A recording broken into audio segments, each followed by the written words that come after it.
আল্লাহি ওয়া বারাকাতু। প্রিয় শিক্ষার্থী, ফিনান্স অ্যান্ড ব্যাংকিং ক্লাসে তোমাদেরকে স্বাগতম। আমি নাসির ফারুক, প্রভাষক, finance and banking, greenfield school and college. আজকে আমরা তৃতীয় অধ্যায় অর্থের সময় মূল্য, এই অধ্যায়ের বিগত সালের যে সকল প্রশ্নগুলো আমাদের এসেছিল সেই সকল প্রশ্নের বহু নির্বাচনী প্রশ্নগুলোর সমাধান দেব ইনশাল্লাহ। আজকে যে টপিকসগুলো দেখাবো এগুলো থেকে সাধারণত প্রতি বছর এমসিকিউ এসে থাকে। তোমরা এই এই এই টপিকসগুলো বেশি বেশি প্র্যাকটিস করলে তোমাদের ফাইনাল পরীক্ষা কমন পড়বে। সো আজকে এই কথা না বলে ফার্স্টে শুরু করতে যাচ্ছি। এখানে তোমরা দেখো লেখা আছে অনুশীলনী বহু নির্বাচনী প্রশ্ন। এখানে কোনো প্রশ্নগুলো সিলেকশন করা নেই, অপশন দেওয়া আছে। আজকে আমি প্রতিটি অপশনকে রিডিং পড়ে তোমাদের একটি একটি করে শব্দ দেখাবো এবং কোনো কনফিউশন থাকলে এবং কোনো প্রশ্ন ম্যাথমেটিক্স থাকলে সেগুলো সলভ করে দেওয়ার চেষ্টা করব। ওমা তৌফিক ইল্লা বিল্লাহ। প্রিয় শিক্ষার্থী, দেখো তোমরা প্রথমে দেওয়া আছে তোমাদের এখানে বলা হয়েছে সময়ের পরিবর্তনের সাথে সাথে অর্থের মূল্যের পরিবর্তনকে কী বলে। আমরা পড়েছিলাম এর আগেও যে সময়ের পরিবর্তন হওয়ার সাথে সাথে অর্থের মূল্যের পরিবর্তনকে অর্থের সময় মূল্য বলা হয়ে থাকে। অর্থের সময় মূল্য বলা হয়ে থাকে। প্রিয় শিক্ষার্থী, তোমরা 2 নাম্বার টপিকসে দেখো কি বলা আছে, যে কোনো নগদ প্রবাহের বর্তমান মূল্য নির্ণয় করতে কোনটির প্রয়োজন। আমরা আসলে বর্তমান মূল্য নির্ণয় করতে নিট মুনাফার দরকার নেই। নিট বর্তমান মূল্য বলতে বর্তমান মূল্যকে বোঝানো হয়, সার্বিক ব্যয় বোঝানো হয় না। তাহলে ক, গ এবং ঘ কোনোটি হয় না, শুধুমাত্র বাট্টার হার অর্থাৎ বাট্টার হারের মাধ্যমে বর্তমান মূল্য নির্ণয় করতে হয়। অর্থাৎ ভবিষ্যৎ মূল্যকে নির্দিষ্ট সুদের হার দ্বারা ভাগ করে বর্তমান মূল্য নির্ণয় করতে হয়, যাকে বাট্টার হার বা বাট্টাকরণ বলা হয়ে থাকে, যেটা পরবর্তীতে হয়তো তোমাদের আবার আসতে পারে। এই প্রশ্নটি অনেক ইম্পর্ট্যান্ট। আমরা 3 নাম্বার যাই, অর্থের সময়মূল্য ধারণাটি কোন ক্ষেত্রে সর্বাধিক ব্যবহৃত হয়। তাহলে আমরা দেখি একটি প্রতিষ্ঠানের আর্থিক অবস্থা নিরূপণ করার ক্ষেত্রে অর্থের সময়মূল্য দরকার পড়ে না, কারণ অর্থের সমমূল্যের দ্বারা মূলত কোনো সিদ্ধান্ত গ্রহণ করা হয়। তাহলে আর্থিক অবস্থা নিরূপণ কোনো সিদ্ধান্ত গ্রহণের সাথে আসে না। সব লভ্যাংশ সিদ্ধান্ত গ্রহণ, এটাও সাধারণত প্রতিষ্ঠান লভ্যাংশ অর্জন করার পরে প্রতিষ্ঠান কোনো সময়ের সাথে সংযুক্ত না রেখে আর্থিক ম্যানেজার সেই সিদ্ধান্ত নিয়ে থাকে। আয় ব্যয় বিশ্লেষণ থাকে না, বিনিয়োগ সিদ্ধান্ত গ্রহণ। তাহলে আমরা প্রথম অপশনটি গ্রহণ করতে পারি, এটি সবচেয়ে সুইটেবল অ্যান্সার মনে করতে পারি। 4 নাম্বার বলছে অর্থের সময়মূল্য সৃষ্টি হওয়ার কারণ কি। অর্থাৎ আমরা বলছিলাম যে সময়ের সাথে সাথে অর্থের মূল্যের পরিবর্তন হয়ে থাকে, অর্থাৎ এই মূল্যটা বেশি বা কম দুটি হতে পারে। আর এটি মূলত যেমন আজকে 100 টাকা আছে, এক বছর পরে 110 টাকা, 120 টাকা, এই সব কিছুই মূলত সুদের হারের সাথে সংযুক্ত থাকে। তাহলে বলছে অর্থের সমমূল্য সৃষ্টি হওয়ার মূল কারণ হলো সুদের হার, অর্থাৎ সুদের হার না থাকলে কখনোই মূল্য পরিবর্তন হবে না। সুদের হারের মাধ্যমেই আজকের টাকা 1 বছর পরে নির্দিষ্ট হারে মূল্য পাওয়া যাবে। 5 নাম্বার, অর্থের সমমূল্য নির্ধারণের মূল ভিত্তি কোনটি। একই কথাই বলতে পারি আমরা, সুদের হার হলো অর্থের সমমূল্য নির্ধারণের মূল ভিত্তি। কারণ একটি কোশ্চেন সবসময় আসে যে বর্তমান মূল্য এবং ভবিষ্যৎ মূল্য সমান হয় কখন। মূলত এটা হলো যখন সুদের হার না থাকে। সুদের হার না থাকলে 1 বছর পরে, 10 বছর পরে, 100 বছর পরে সেম মূল্যই হবে। পরবর্তী বলছে কয়টি কৌশল ব্যবহার করে অর্থের মূল্য নির্ণয় করা হয়। আমরা জানি অঙ্ক করার ক্ষেত্রে অর্থের সমমূল্য নির্ণয় করার ক্ষেত্রে প্রিয় শিক্ষার্থী, তোমাদেরকে বলা হয়েছে যে কয়টি কৌশল ব্যবহার করে অর্থের মূল্য নির্ণয় করতে হয়। আমরা জানি অর্থের সমমূল্য নির্ণয় করতে এখানে 2টি কৌশল, একটি হলো বর্তমান মূল্যর ক্ষেত্রে একটি, আরেকটা ছিল ভবিষ্যৎ মূল্য। এ বর্তমান এবং ভবিষ্যৎ মূল্য এই 2টি কৌশল অ্যাপ্লাই করে মূলত অর্থের সমমূল্য নির্ণয় করতে হয়। তাহলে আমরা এখানে অ্যান্সার দিতে পারি 2টি কৌশল। 7 নম্বর প্রবলেম হলো বর্তমান মূল্য নির্ধারণের পদ্ধতিকে কি বলা হয়। আমরা এর আগেও দেখছিলাম যে কোনো নগদ প্রবাহের বর্তমান মূল্য নির্ণয় করতে কোনটি প্রয়োজন, বাট্টার হার বা বাট্টাকরণ। যদি আমাদের এখানে বাট্টাকরণ থাকে বাট্টাকরণ দেব, কারণ আমরা জানি চক্রবৃদ্ধিকরণের মাধ্যমে ভবিষ্যৎ মূল্য নির্ণয় করতে হয়। এখানে ভবিষ্যৎ মূল্য বলেনি। প্রবৃদ্ধিকরণ বলতে বৃদ্ধি করাকে স্থানান্তরকরণ, এর কোনোটাই বর্তমান মূল্য নির্ণয়ের সাথে সংযুক্ত না, শুধুমাত্র বাট্টাকরণ ছাড়া। তাই আমরা বাট্টাকরণ ক্যান্সেল করতে পারি। 8 নম্বর প্রবলেম হলো বিনিয়োগকৃত অর্থের বর্তমান মূল্য ও ভবিষ্যৎ মূল্য কখন সমান হবে। আমি এই কথাটা এর আগে বলেছিলাম। সাপোজ আমি একটি উদাহরণ দিই, আমার কাছে 100 টাকা আছে, সময় হলো 10 বছর, বাট সুদের হার যদি শূন্য হয় তাহলে ভবিষ্যৎ মূল্য কত হবে? তাহলে আমরা যদি ফিউচার ভ্যালু সমান সমান PV into 1 plus IT the power N, N বলতে 10 বছর, আমি ক্যালকুলেটার দেখাচ্ছি প্রিয় শিক্ষার্থী, দেখো পিভি 100 টাকা ইন্টু 1 প্লাস আয় বলতে কি শূন্য আছে আমাদের, যেহেতু টাকা নেই, পাওয়ার যদি আমি 10 দিই তাহলে ফিউচার ভ্যালু 100 টাকায় আসতেছে। দেখো তোমরা এখানে বর্তমান মূল্য যা আসতেছে আমাদের ভবিষ্যৎ মূল্য সেম আসতেছে। এই যে বর্তমান এবং ভবিষ্যৎ মূল্যের মধ্যে কোনো পার্থক্য থাকে না যখন সুদের হার সমান থাকে। সো প্রিয় শিক্ষার্থী, আমি আশা করি তোমরা বুঝতে পারছো। দেখি এখানে কি বলছে, যখন মেয়াদকাল শূন্য হবে, মেয়াদকাল শূন্য হলে, মেয়াদকাল 1 বছর হলে, সুদের হার 1% হলে, চক্রবৃদ্ধি সংখ্যা 1 হলে, মেয়াদকালও যদি শূন্য হয় তখনও বর্তমান ও ভবিষ্যৎ মূল্য সমান থাকবে। কারণ মেয়াদকাল বলতে কি আজকে 100 টাকা, আজকে এটার মূল্য কখনো চেঞ্জ হবে না। পরবর্তী দেখি বাট্টাকরণ বলতে কি বোঝা। আমরা একটু আগে দেখছিলাম বাট্টাকরণ। বাট্টাকরণ বলতে পারছিল বর্তমান মূল্য নির্ধারণের পদ্ধতিকে বাট্টাকরণ বলে। তাহলে বাট্টাকরণ বলতে বোঝাচ্ছে, আমরা জানি বর্তমান মূল্য নির্ণয়ের একটি পদ্ধতিকে বাট্টাকরণ বলা হয়ে থাকে। সুদ নির্ণয়ের কৌশলের উপর ভিত্তি করে সুদকে কয় ভাগে ভাগ করে? প্রিয় শিক্ষার্থী, সুদ হলো 2 প্রকার। একটা হলো সরল সুদকে বলা হয়ে থাকে। সরল সুদ বলতে বোঝাচ্ছে এমন এক ধরনের সুদ যে সুদের ক্ষেত্রে শুধু আসলের উপর সুদ গণনা করা হয়ে থাকে। আর আরেকটা হলো চক্রবৃদ্ধি সুদ, চক্রবৃদ্ধি সুদ বলা হয়ে থাকে। একটি হলো সরল সুদ এবং অপরটি চক্রবৃদ্ধি সুদ। তাহলে কয় প্রকার আসতেছে আমাদের? 2 প্রকার। আমরা সো অ্যান্সার করতে পারি যে সুদ নির্ণয়ের কৌশলের উপর ভিত্তি করে সুদকে 2 ভাগে ভাগ করা হয়ে থাকে। প্রিয় শিক্ষার্থী, আমরা পরবর্তী টপিকটি দেখি। এখানে কি বলেছিল, বলছে মীর মোশাররফ 5% সরল সুদে 1600 টাকা ধার করেন, 3 বছরে তাকে কত টাকা সুদ দিতে হবে? তাহলে আমরা সরল সুদের ক্ষেত্রে এটাকে সরল সুদ সমান সমান আমরা জানি পিবিআইএন, অর্থাৎ পিবি বলতে বর্তমান মূল্য, বর্তমান মূল্য 1600 টাকা, আই বলতে সুদের হার, সুদের হার আছে এখানে 0.05, আর এখানে সময় আছে 3 বছর। সো আমরা 3 বছর যদি দিই তাহলে দেখি আমরা প্রিয় শিক্ষার্থী টোটাল কত টাকা আসতেছে, 1600 ইন্টু 0.05 ইন্টু 3 ইয়ার্স, আমরা আসছে 240 টাকা। তাহলে আমরা সহজেই সরল সুদের সূত্র বসিয়ে আমরা এই অঙ্কটি করতে পারি। আশা করি তোমরা বুঝতে পারছো। তারপরে দেখো তোমরা প্রিয় শিক্ষার্থী, সময়রেখা কয়টি প্রান্তবিন্দু প্রদর্শন করে থাকে? সাধারণত 2টি প্রান্তবিন্দু প্রদর্শন করে থাকে। চক্রবৃদ্ধির সংখ্যা কোন চিহ্ন দ্বারা প্রকাশ করে? আমরা জানি চক্রবৃদ্ধির সংখ্যাকে এম দ্বারা, অর্থাৎ এটাকে বলা হয় থেকে নাম্বার অফ কম্পাউন্ডিং। টোটাল চক্রবৃদ্ধির সংখ্যাকে এম দ্বারা প্রকাশ করা হয়ে থাকে। তারপরে দেখো প্রিয় শিক্ষার্থী বলছে মাসিক চক্রবৃদ্ধির ক্ষেত্রে এম এর মান কত? আমরা জাস্ট একটু বলে নিই আগে ফার্স্টে। চক্রবৃদ্ধির ক্ষেত্রে এম এর মানটা বিভিন্ন অবস্থায় বসে থাকে।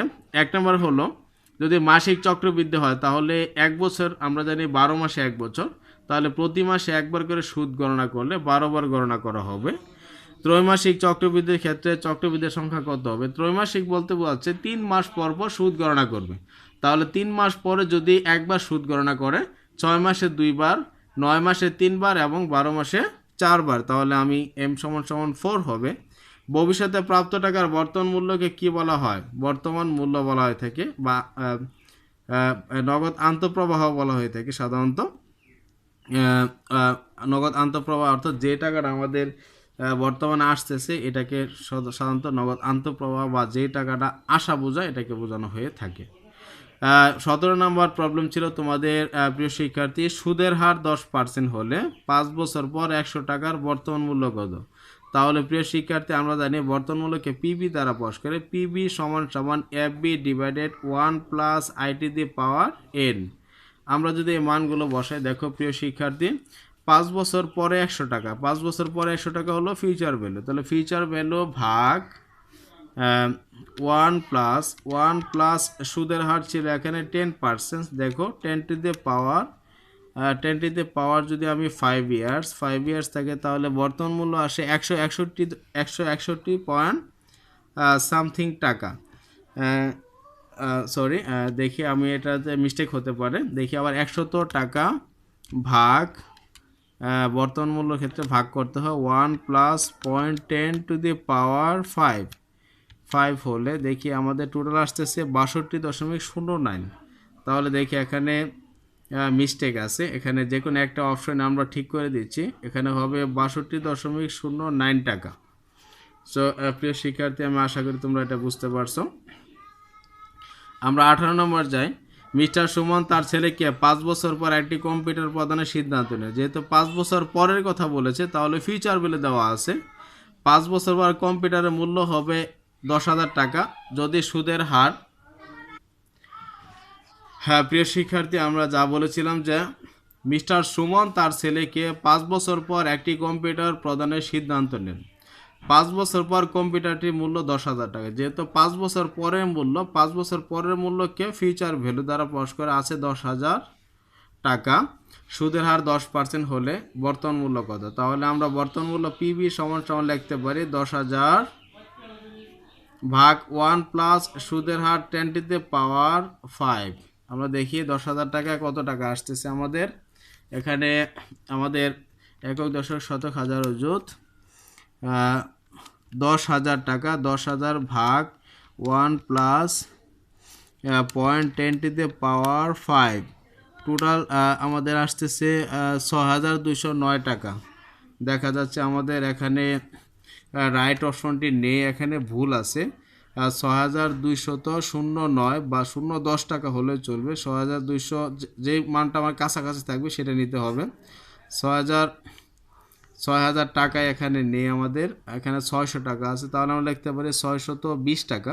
621 টাকা হলেও চলবে, যেমন এই অপশনটি আমার কাছাকাছি আছে, এটি আমি গ্রহণ করব। যেহেতু তাহলে 10,000 টাকা নাও এখানে 1,000 টাকা হবে। প্রিয় শিক্ষার্থী, আমরা যাই 19 নম্বর প্রবলেম। বর্তমানে তুমি কত টাকা বিনিয়োগ করবে যদি 6 বছর পর 10% সুদে 10,000 টাকা গ্রহণ করতে চাও?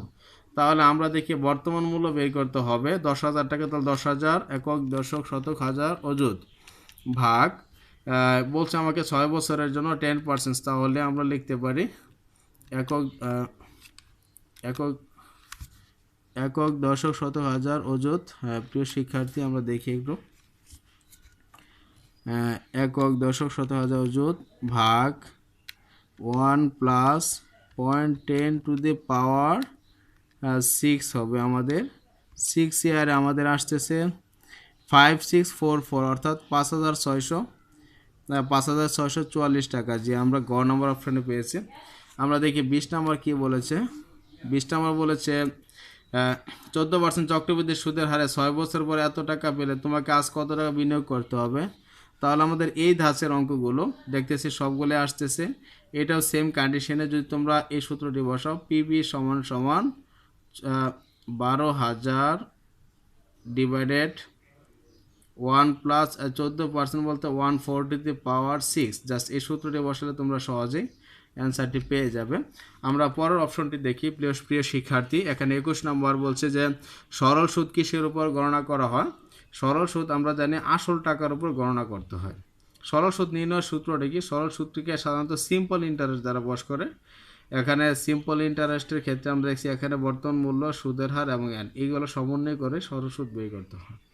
তো পরবর্তীতে আমাদের যে প্রিয় শিক্ষার্থী, দেখো তোমরা 23 নম্বর আসতেছে চক্রবৃদ্ধি পদ্ধতিতে কোনটির উপর সুদ ধরা হয়? মূলত চক্রবৃদ্ধি সুদের ক্ষেত্রে আমরা জানি সুদ আসলের উপর সুদ ধরা হয়ে থাকে। চক্রবৃদ্ধিকরণ ও বাট্টাকরণের মধ্যে সম্পর্ক কীরকম? আমরা জানি একটি আরেকটির বিপরীত সম্পর্কযুক্ত। একটি ভাগ করতে হয়, আরেকটি হলো গুণ প্রক্রিয়া, অর্থাৎ ভাগ এবং গুণের মধ্যে একটি বিপরীত সম্পর্ক যুক্ত রয়েছে। 25 নম্বর বলছে কোন সুদের হারে অর্থের বর্তমান মূল্য সবচেয়ে কম হবে?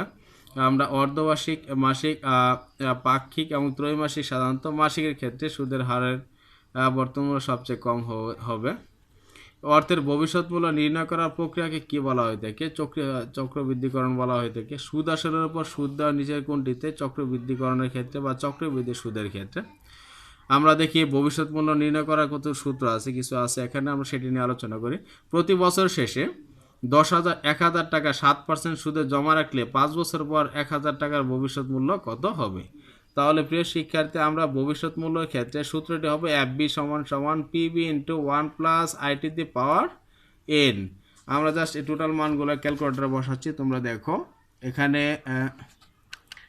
পিবি ইন্টু 1 প্লাস IT⁴ এখানে পিবি আছে 1,000, into 1 + i to the power 1 + i বলতে সুদের হার, এখানে 0.7 টু দি পাওয়ার n বলতে 5 বছর। তাহলে 5 বছর পর আমরা যে মূল্যটি পাবো সেটা হলো 1402 টাকা।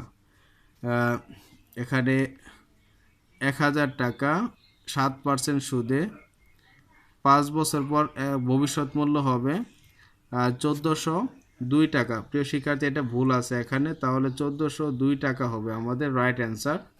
আমরা 29 নাম্বার যাচ্ছি। 29 নাম্বারে আসতেছে রহিমা 4 বছর মেয়াদে 1.5 লক্ষ টাকা অর্থাৎ 1,50,000 টাকা ব্যাংকে জমা করেন। সুদের হার 7% হলে মেয়াদ শেষে কত টাকা পাবেন? তাহলে মেয়াদ শেষে বলতে 4 বছর শেষে, তাহলে এটাও কি ফিউচার ভ্যালু। তাহলে ফিউচার ভ্যালুর ক্ষেত্রে এখানে 1.5 লক্ষ টাকা 1 প্লাস সুদের হার আছে আমাদের 7%, তাহলে 7%কে 0.7 লিখতে পারি, 0.07 টু দ্য পাওয়ার 4। তাহলে 4 বছর শেষে আমরা মূল্য পেয়ে যাব। আমরা দেখি এখানে একক দশক 1.5 লক্ষ into 1 plus 0.07 to the power 4, তাহলে টোটাল আসতেছে 196619। তাহলে প্রিয় শিক্ষার্থী, এখানে দেখি মেয়াদ শেষে আসলে প্রত্যেকটা 196.19 এই মানটা আসছে, অর্থাৎ ঘ নাম্বার হবে আমাদের অ্যান্সার। এইভাবে দেখি আমরা কত কত টাকা সুদ দিতে হবে। জি প্রিয় শিক্ষার্থী, আমাদের এই একটি অঙ্ক আসছে ভেরি ভেরি ইম্পর্টেন্ট, সেটা হলো সাব্বির 5% সরল সুদে 1600 টাকা ধার করেন, 3 বছরে তাকে কত টাকা সুদ দিতে হবে? তাহলে আমাদের যেহেতু সরল সুদের সূত্র আসছে, সরল সুদের ক্ষেত্রে সুদ বের করার সূত্র হলো আসল টাকা আছে এখানে 1600 ইন্টু সুদের হার আছে 5%, 0.5 ইন্টু 3 বছর বলতে 3, আমরা জাস্ট এই মানটা বের করছি একটু আগে, 240 টাকা এসেছিল। আমাদের ফিউচার ভ্যালুর ক্ষেত্রে এই অঙ্কগুলো আমরা পারবো ইনশাল্লাহ। এটা FB সূত্র বসাতে হবে, 10 বছর পর কত পাবে এটাও FB সূত্র হবে। প্রিয় শিক্ষার্থী, আমরা দেখিয়েছি এগুলো। আমরা যাই 33 নম্বর প্রবলেমটি। 33 নম্বর দেখো কি বলেছে, কোন চক্রবৃদ্ধিতে ভবিষ্যৎ মূল্য সর্বাধিক হবে? মাসিকের ক্ষেত্রে ষান্মাসিক, ত্রৈমাসিক, বার্ষিক। আমরা বর্তমান এবং ভবিষ্যৎ মূল্যের ক্ষেত্রে সম্পর্কগুলো বিপরীত, অর্থাৎ একটা যেমন কমবে অপরটি তেমন বাড়বে। যেমন মাসিক যদি আমরা সুদ গণনা করি তাহলে সবচেয়ে বেশি সুদ বা ভবিষ্যৎ মূল্যটা সবচেয়ে বেশি আসতে পারে, কারণ প্রতি মাসে মাসে আমার সুদ গণনা করতে হবে। আমরা যে 34 নাম্বার, জনাব হাসান আজকে রূপালী ব্যাংকে 100 টাকা জমা রাখলেন, 10% সুদে 5 বছর পর কত টাকা? এই দাসের অঙ্কগুলো আমরা দেখিয়েছি অলরেডি, এগুলো হয়ে গেছে। প্রিয় শিক্ষার্থী, আমরা যাই দেখি 35 নাম্বার। 35 নাম্বার বলছেন বছরে একবার চক্রবৃদ্ধি করা হলে এককালীন অর্থের ক্ষেত্রে নিচের কোনটির ভবিষ্যৎ মূল্য নির্ণয়ের সূত্র? অর্থাৎ বছরে একবার হলে তাহলে m = 1 হবে, তখন m দেওয়া যে কথা না দেওয়া কি কথা হবে? তখন আমরা সূত্রে লিখতে পারি FB = PB × 1 + RT the power n। Just আমরা এই সূত্রটি নির্ণয় করলে চলবে, কারণ এখানে m এর মান দেওয়া যে কথা না দেওয়া আমাদের সেম কথাই হবে। সো প্রিয় শিক্ষার্থী, আমরা 36 নাম্বার দেখি কি বলেছে। বলেছে এখানে বর্তমানে 5000 টাকা 8% চক্রবৃদ্ধি হার সুদে 3 বছর পরে মূল্য কত হবে? তাহলে এটা ফিউচার ভ্যালু। ফিউচার ভ্যালুর ক্ষেত্রে আমরা দেখি আসলে সূত্রটা কেমন ছিল। বর্তমান মূল্য আছে 5000, তাহলে 5000 লিখছি আমরা, 5000 ইন্টু 1 প্লাস সুদের হার ছিল 8%, 0.8 টু দি পাওয়ার 3। আমরা যদি 3 বসাই তাহলে টোটাল আসতেছে আমাদের 6298 টাকা, 6299 টাকা। জি, আমরা এই অপশনটা অ্যান্সার করতে পারি। পরবর্তীতে বলছিল আমরা এগুলো আলোচনা হয়ে গেছে, চক্রবৃদ্ধির সংখ্যা বাড়লে কোনটির মূল্য কমে যায়? আমরা জানি চক্রবৃদ্ধির সংখ্যা বাড়লে বর্তমান মূল্য কমে যাবে। 10% সুদে এত টাকা 5 বছরে ব্যাংকে রাখলে কত টাকা পাওয়া যাবে? এটা ফিউচার ভ্যালুর সূত্র, তোমরা বসালে সহজে পেয়ে যাবে। আমরা এগুলো করে দিছি অলরেডি। কোনো বার্ষিক বৃত্তির টাকা বছরের শুরুতে পরিশোধ করতে হয়। আমরা জানি কোন বার্ষিক বৃত্তি সাধারণত আশু বিলম্বিত চিরস্থায়ী বিলম্বিতের ক্ষেত্রে আমরা বছরের শুরুতে পরিশোধ করতে হয়। প্রতি বছর সমপরিমাণ টাকা জমা দেওয়া বা গ্রহণ করা হয় তাকে কি বলা হয়? তাকে বলা হয় থেকে বার্ষিক বৃত্তি। আমরা জানি এটাকে এ দ্বারা প্রকাশ করা হয়ে থাকে। 42 নম্বর দেখি, প্রত্যেক সময় কালের শেষে নগদ প্রবাহ সংগঠিত হতে থাকলে তাকে কি বলা হয়? চিরস্থায়ী বার্ষিক বৃত্তি, সমবার্ষিক বৃত্তি, সাধারণ বার্ষিক বৃত্তি। আমরা জানি সময় শেষে থাকলে সাধারণ বার্ষিক বৃত্তি, বলা হয়ে থাকে। আর যদি সময় শুরুতে হতো তখন তাকে বলা হতো অগ্রিম বার্ষিক বৃত্তি। প্রিয় শিক্ষার্থী, আমরা পরের টপিকটি দেখি কি বলেছে। জনাব সেলিম পেনশনের 2 লক্ষ টাকা 8% সুদে 5 বছরের জন্য জমা করেন। প্রতি বছর তিনি এত টাকা পাবেন। এই ক্ষেত্রে কোন সূত্রটি কার্যকর? যেহেতু প্রতি বছর এই টাকাটা পাবেন, এটাকে বলে কিস্তির টাকা বলা হয়ে থাকে বা বার্ষিক বৃত্তির অঙ্ক বলা হয়ে থাকে। যেহেতু এখানে দেখি তাহলে, আর সুদ যেহেতু সময় শুরু না শেষ কিছুই বলে নেই, সো আমরা এখানে সময়ের শেষ ধরেই অঙ্ক করতে হবে। আর সময় শেষে সুদ ধরলে এটাকে বলা হয় অ্যানুইটি, অর্ডিনারি অ্যানুইটি বা সাধারণ বার্ষিক বৃত্তি। দেখি আমরা সাধারণ অ্যানুইটি আছে কিনা কথাটা। জি, সাধারণ অ্যানুইটি আছে, তাহলে সাধারণ অ্যানুইটি বসালেই চলবে। কোনো ব্যাংকের ডিপিএসে আগামী 3 বছর ব্যাপী প্রতি বছর এত টাকা করে জমা করলে কোন ধরনের নগদ প্রবাহ? যেহেতু আমরা বলছিলাম প্রতি বছর সমান হারে টাকা জমা দিলে এটাকে বলা হয় অ্যানুইটির অঙ্ক বা সাধারণ বার্ষিক বৃত্তির অঙ্ক। তাহলে সাধারণ বার্ষিক বৃত্তি আমরা অ্যান্সার করতে পারি। প্রিয় শিক্ষার্থী, পরে দেখি, যে বৃত্তিতে আন্তঃপ্রবাহ বহির্প্রবাহ নির্দিষ্ট সময়ের শুরুতে সংগঠিত তাকে কোন ধরনের বৃত্তি বলে? তাহলে আমরা জানলাম নগদ আন্তঃপ্রবাহ বা নগদ বহির্প্রবাহ সময়ের শুরুতে হলে বলে অগ্রিম বার্ষিক বৃত্তি, আর সময় শেষে বলে সাধারণ বার্ষিক বৃত্তি। তাহলে এখানে আছে কিনা আমাদের? জি, অগ্রিম বার্ষিক বৃত্তি আছে। তো এইভাবে প্রিয় শিক্ষার্থী আমরা আমাদের এমসিকিউগুলো সলভ। জি প্রিয় শিক্ষার্থী, আমরা দেখি 46 নাম্বার কি বলেছিল, যে বার্ষিক বৃত্তির নগদ প্রবাহ প্রতি সময়কালের শুরুতে সংগঠিত তাকে বলা হয় থাকে অগ্রিম বার্ষিক বৃত্তি। আমরা এর আগেও দেখেছি। প্রতি বছরের প্রথমে টাকা জমা দেওয়াকে বা গ্রহণ করাকে বলা হয় থাকে প্রদেয় বার্ষিক বৃত্তি বলা হয় থাকে। যে অর্থের নগদ বহির্প্রবাহ প্রতি মাসে হয় তাকে কি বলা হয় থাকে? তাকে বলা হয় থাকে মাসিক বৃত্তি প্রতি মাসে বা সাধারণ বৃত্তি বলা হয়ে থাকে। চিরস্থায়ী বৃত্তিকে অনির্দিষ্ট থাকে কোনটি? চিরস্থায়ী বৃত্তির ক্ষেত্রে অনির্দিষ্ট থাকে সময়কাল। দেখি এখানে সময়কাল আছে কিনা। যে সময়কাল। যে বৃত্তির মেয়াদ উল্লেখ থাকে না তাকে বলা হয় থেকে চিরস্থায়ী বৃত্তি। জি প্রিয় শিক্ষার্থী, আমি আশা করি তোমরা এটা বুঝতে পারছো। অসীম সময়ের জন্য সমপরিমাণ নগদ প্রবাহের প্রাপ্তি বা প্রদানকে কি বলা হয়ে থাকে? সমপরিমাণ প্রদানকে বলা হয়ে থাকে অ্যানুইটি বা বার্ষিক বৃত্তি। ইএআর এর পূর্ণরূপ কি? ইএআর এর পূর্ণরূপ হলো effective, IFFECTIV, effective annual rate. জি শিক্ষার্থী, তোমরা আমি আশা করি বুঝতে পারছো। কার্যকরী সুদের হারের নির্ণয়ের সূত্রটি হলো, আমরা জানি EIR = 1 + I / m-1। জি আমাদের খ নাম্বার হবে অ্যান্সার। কার্যকরী সুদের ধারণা প্রয়োগ করা কোন ক্ষেত্রে? আমরা যদি প্রতি বছর একাধিকবার সুদ গণনা করা হয় তখন আমরা কার্যকরী সুদের ধারণা প্রয়োগ করা থেকে, তাহলে কার্যকরী বহুমেয়াদী চক্রবৃদ্ধির ক্ষেত্রে আমরা সাধারণত ব্যবহার করি। কার্যকরী সুদের হার নির্ণয়ে কোন বিষয়ের প্রভাব সমন্বয় করা থেকে? চক্রবৃদ্ধির সংখ্যার সাথে সমন্বয় করা হয়। যদি 12% সুদের হারে ঋণ গ্রহণ করে এবং মাসিক ভিত্তিতে সুদ নেয় তাহলে প্রকৃত সুদের হার কত? তাহলে প্রকৃত সুদের হারের সূত্রটা আমরা জানি EIR = 1 + সুদের হার দেওয়া আছে প্রিয় শিক্ষার্থী 12%, আর মাসিক বললে এম হবে, এম হলে 12 - 1। তাহলে আমরা দেখি প্লিজ, আমাদের আসতে পারে এখানে 1 + 0.12 ভাগ 12 টু দ্য পাওয়ার 12 - 1 × 100, 12.68 আসতে পারে। যে আমাদের প্রিয় শিক্ষার্থী, আমরা EIR এর সূত্রটা পেয়ে গেছি। আমরা দেখি পরবর্তীতে কি বলছেন। আরিফ গ্রামীণ মহাজন থেকে সাপ্তাহিক 1% চক্রবৃদ্ধি সুদে ঋণ গ্রহণ করে তার প্রকৃত সুদের হার। তো প্রিয় শিক্ষার্থী, আমাদের জানতে হবে এটা সাপ্তাহিক যদি 1% হয় তাহলে বছরে হবে 52%, কারণ 52 বার দিতে হবে। এখানে এম এর মানও আসবে 52। তাহলে দেখি প্লিজ আমাদের কি মান আসতে পারে।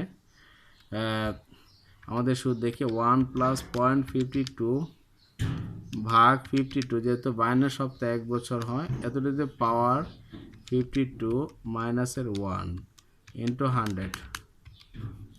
তাহলে প্রিয় শিক্ষার্থী দেখো, আমি এই সূত্রটা আবার লিখতেছি, এটা পরীক্ষা বারবার আসে। EIR = তাহলে 1 প্লাস আসবে 52 / 52 টু দ্য পাওয়ার 52 - 1, 52 - 1। তাহলে টোটাল আসতেছে আমাদের 67.7 76 আসতেছে, আমরা দেখবো এখানে সবচেয়ে বেশি মান যেটা সেটি গ্রহণ করবো, যেমন 66.77 আমাদের এই অপশনটি আমাদের গ্রহণ করা যাবে।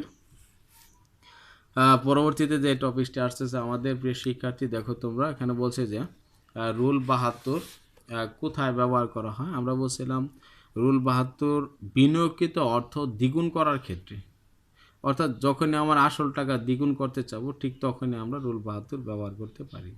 যেহেতু এখানে বিনিয়োগকৃত অর্থ দেখি আছে কিনা দ্বিগুণ, জি, এখানে আমরা রুল 72 ব্যবহার করব। বর্তমানে বার্ষিক 9% হার সুদে এত টাকা ব্যাংকে জমা রাখলে কত বছরে দ্বিগুণ হবে। যেহেতু এই দ্বিগুণ কথা বলছে তাহলে আমি রুল 72 ব্যবহার করব। তাহলে সূত্রটা হবে কি 72 ভাগ আয় অথবা 72 ভাগ এন। এখানে দেখবো কার মান দেওয়া, যেহেতু সুদের হার দেওয়া আছে তাই আমার এন বের করতে হবে। তাহলে আমরা জানি এন এর সূত্র এটা, আর আয়ের সূত্র হবে এটা। তাহলে দেখি আমরা 72 ভাগ যদি 9 বসাই তাহলে কত আসতেছে, 8 বছর আসতেছে। তাহলে 8 বছরে কি আমরা বিনিয়োগকৃত অর্থ দ্বিগুণ করতে পারি। 60 নম্বর দিকে রুল 72 অনুযায়ী 12% সুদে এত টাকা কত বছরে। তাহলে আমরা যদি এখানে বছর চাইছে তাহলে এন সমান সমান 72 ভাগ কত, সুদের হার 12। তাহলে 12 আমরা যদি 5 12 60, 6 12 72, তাহলে 6 12 যাচ্ছে, তাহলে 6 বছর। রুল 69 অনুসারে চক্রবৃদ্ধি সুদের হার 10% হলে এত টাকা দ্বিগুণ করতে কত সময় লাগবে। আমাদের রুল 69 এর সূত্রটা আমাদের জানতে হবে। রুল 69 সমান 0.35 প্লাস 69 ভাগ এন বা সুদের হার, তাহলে 10 দেওয়া আছে, 10 বসাইছি, তাহলে 0.35। প্রিয় শিক্ষার্থী দেখো আমাদের বেসিক সূত্র এটা রুল 69-এর। তাহলে দেখি এখানে 0.35 প্লাস 69 ভাগ হবে 10, তাহলে কত আসছে দেখি 7.25। আর আমি আরেকটি কথা বলে রাখি, গতকালকে আলোচনা করছিলাম যে রুল 69 বসে অর্ধবার্ষিক চক্রবৃদ্ধির ক্ষেত্রে, আর রুল 72 বসে বার্ষিক সুদের ক্ষেত্রে। সো আমি আশা করি তোমরা বুঝতে পারছো। আমরা পরবর্তী দেখি জনাব রাফিক অগ্রণী ব্যাংকে 20,000 টাকা জমা রেখে 10 বছর পর 40,000 টাকা। আমরা দেখি এখানে 20,000 টাকার দ্বিগুণ হলো 40,000 টাকা, তাহলে দ্বিগুণ করার শর্ত থাকলে রুল 69 বা 72 বসাবো। বিধি 72 অনুযায়ী বিনিয়োগের উপর তার অর্জিত সুদের হার কত। তাহলে আমরা জানি আই ইজ ইকুয়াল 72 ভাগ এন। তাহলে এখানে 72 আছে, এন বলতে 10 বছর আছে, 10 বছর তাহলে 7.2। দেখি আমাদের 7.2% আছে কিনা। এখানে টোটালি ভুল করে রাখছে প্রশ্নগুলো, এখানে 7.2 হবে, এখানে নেই যেহেতু কোথাও। তাহলে 7 পয়েন্ট, আমরা জাস্ট যে কোনো একটি অপশন কেটে, সবগুলো অপশন কেটে একটি অপশন দিয়ে রাখবো 7.2%, সরি 2, এটা যেহেতু আই, হ্যাঁ 7.20 আছে কিনা দেখি, নাই, তাও নেই, তাহলে 7.2% বসাবো। আমরা 63 নাম্বার দেখি, একটি আমানত 6 বছরের দ্বিগুণ হয়, এক্ষেত্রে বিধি 72 সুদের হার কত। তাহলে আমরা জানি আই ইজ ইকুয়াল টু 72 ভাগের 6, তাহলে কত আসতেছে দেখি 1 2, তাহলে 12 বছর আসতেছে। এখানে সুদের হার হবে 12% হবে। 72 অনুযায়ী 8 বছরের দ্বিগুণ করতে সুদের হার কত। তাহলে আমরা এখানে আয়ের মান বসাই দেখি 72 ডিভাইডেড ভাগের 8, তাহলে 8 নং 72, তাহলে 9% আসছে। সহজ একটি নিয়ম। বিধি 72 কোথায় ব্যবহার করে, একটু আগে বলেছিলাম যে বিনিয়োগকৃত অর্থ দ্বিগুণ করার ক্ষেত্রে বিধি 72 ইউজ করতে হবে। বিধি 72-এর মাধ্যমে বের করা হয় কোন মূলধন কত সময়। আমরা বলছিলাম দ্বিগুণ হয় যখন, ঠিক তখনই। বার্ষিক চক্রবৃদ্ধির দ্বারা কোনটি বার্ষিক, আমরা বলছিলাম যে বার্ষিক চক্রবৃদ্ধির ক্ষেত্রে রুল 72 বসাতে হবে। আর রুল 69 কোথায় ব্যবহার করা হয় থাকে, সাধারণত দ্বিগুণ অর্থাৎ অর্ধবার্ষিকের ক্ষেত্রে সাধারণত রুল 69 ব্যবহার করতে হয়। সো প্রিয় শিক্ষার্থী, আমি আশা করি তোমরা আজকে যে আমি কিছু এমসিকিউগুলো তোমাদেরকে সলভ করছি, যেগুলো খুবই দরকার তোমাদের। সাধারণত তোমরা একত্রে কোনো মেন বই থাকে না, আমাদের যে এখানে আসছিল এবং আমি ভেঙে দেখাই দিছি। আসলে আমরা যেগুলো ডিসকাস করছিলাম, আমরা ক্লাস নিয়েছি, সেখানে এগুলোই ছিল, এগুলো সম্পর্কে তোমাদেরকে ধারণা দিয়েছিলাম। তোমরা আশা করি আজকে থেকে এগুলো বেশি প্র্যাকটিস করো, এবং বেশি প্র্যাকটিস করলে তোমরা সহজেই যে কোনো ম্যাথমেটিক্যাল প্রবলেম সলভ করতে পারবে। এই অধ্যায়ে যে ম্যাথগুলো আমি দেখাইছি, তোমরা যেগুলো দেখো ইনশাল্লাহ তোমাদের পরীক্ষা সহজ হবে এবং ভালো পরীক্ষা দিতে পারবে। তোমরা ভালো থাকো, এই বলে আজকে